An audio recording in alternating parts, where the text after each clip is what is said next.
தமிழக சட்டப்பேரவையில் நாளை நம்பிக்கை வாக்கெடுப்பு நடைபெற இருக்கும் நிலையில் அதன் நடைமுறைகள் குறித்து மூத்த பத்திரிகையாளர்கள் துரை கருணாநிதியோடு செய்தியாளர் சுபாஷ் மேற்கொண்ட கலந்துரையாடலை பார்க்கலாம். நம்பிக்கை வாக்கெடுப்பு எந்த முறையில் நடத்தப்படும், அதற்கான வழிமுறைகள் என்னென்ன?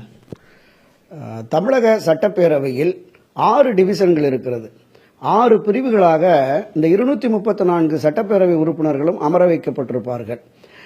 இந்த 6 பிரிவுகளில் அமர்ந்திருப்பவர்களை ஒவ்வொரு பிரிவு வாரியாக வாக்கெடுப்புக்கு அழைப்பார்கள். அதற்கு முன்னதாக என்ன நடைமுறை என்றால், பேரவையில் இது பற்றிய நம்பிக்கை வாக்கெடுப்பு பற்றிய அறிவிப்பை பேரவைத் தலைவர் வெளியிட்ட உடனே ஒரு மணி ஒலிக்கப்படும்.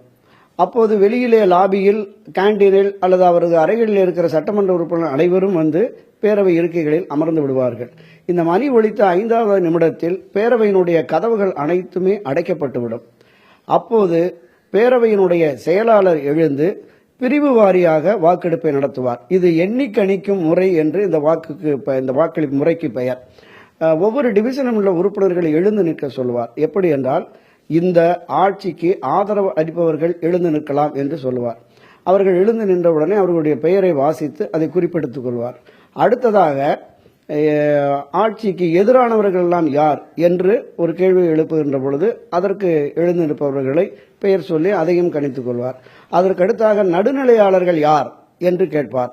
அவர்கள் 1-2 பேர் எழுந்து நின்றால் அதையும் குறித்துக் கொள்வார். இதே போல 6 பிரிவுகளையும் வாக்கெடுப்பை நடத்தி அதை எண்ணி கணித்து பேரவைத் தலைவரிடம் வழங்குவார். பேரவைத் தலைவர் அதில் வாக்களிக்குவதற்கான வாய்ப்புகள் இருக்கிறதா?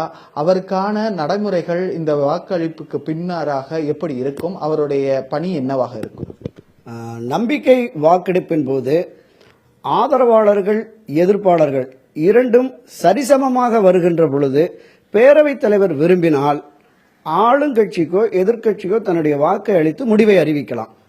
அப்படி அவர் முடிவை அறிவித்து இது பற்றிய விவரங்களை, அந்த எண்ணிக்கணிக்கும் முறையிலான வாக்குப்பதிவு முறைகளை முழுமையாக அவை நடவடிக்கைகளை தொகுத்து ஆளுநருக்கு அனுப்பி வைப்பார். ஆளுநர் அதற்கு கையொப்பமிட்டு ஆட்சி கட்சிக்கு ஆதரவு இருக்கிறது என்பதை நான் ஒப்புக்கொள்கிறேன், இதுவே தொடரலாம் என்ற அறிவிப்பை வெளியிடுவார். ஒருவேளை ஆட்சி கட்சிக்கு எதிரான நிலைப்பாடு இருந்து நம்பிக்கை வாக்கெடுப்பில் அது தோற்றுவிட்டது என்கிற நிலை வருகிற பொழுது அந்த அறிவிப்பையும் ஆளுநர் வெளியிடுவார்.